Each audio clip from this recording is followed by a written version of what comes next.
السلام عليكم اعزائي المشاهدين، مرحبا بكم معايا من جديد في فيديو جديد. اذا اليوم ان شاء الله غادي نعاودوا نشوفوا وصفه جزائريه تقليديه غادي نعاودها لكم اللي كانت ثاني في قناتي القديمه. اليوم نشوفوا وصفه الفطيره الجزائريه اللي غادي نديرها اليوم بالطحين بالفرينه. المقادير اللي نحتاجوها في الوصفه نتاعنا اليوم تاع الفطيره الجزائريه هي مقادير جد بسيطه يعني. اذا غادي نحتاجوا الطحين، انا راني مستعمله هنايا 2 كيلات ونص. غادي نحتاجو كيلة تاع زيت قل شويه يعني ماشي معمره بزاف.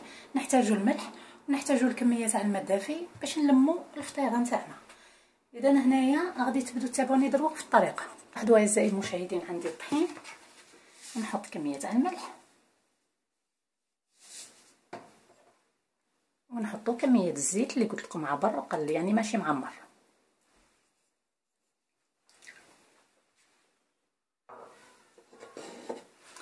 نبسو هاد الطحين تاعنا، نخلطوه ونبسوه بهاد الكميه تاع الزيت.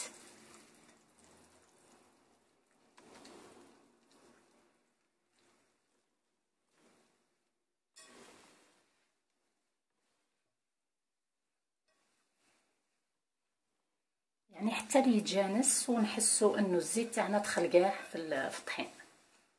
نبداو نضيفوا شويه تاع الماء اللي يكون شويه دافي برك باش نجمعوها ونحصلوا على العجينه. يعني كميه قليله جدا قليله تاع الماء، هذا هو السر تاعها باش تجي الفطيره نتاعكم بنينه.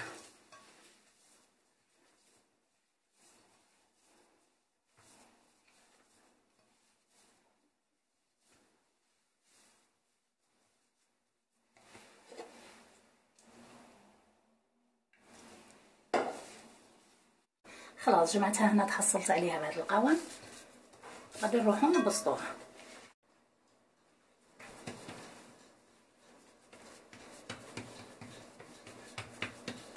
انا هنايا حما عندي الطاجين، نثقبوها برك ونخلوها طيب على هواها. كي نشوفوا الناحيه الثانيه طابت نعاودو نقلبوها من الجهه الثانيه باش نحصلوا على هذاك اللون الذهبي. المهم نقصوا النار باش تطيب لنا العجينه من الوسط ثاني مليح. اذا بعد ما طيب نوريها لكم انا عندي. لان هي اعزائي المشاهدين الخبيزه تاع الفطيره نتاعنا بعد ما طيبتها هاني قطعتها. ممكن نزيد نقطع قدامكم باش تشوفوا يعني. شوفوا هنايا وتجي كروستيونت.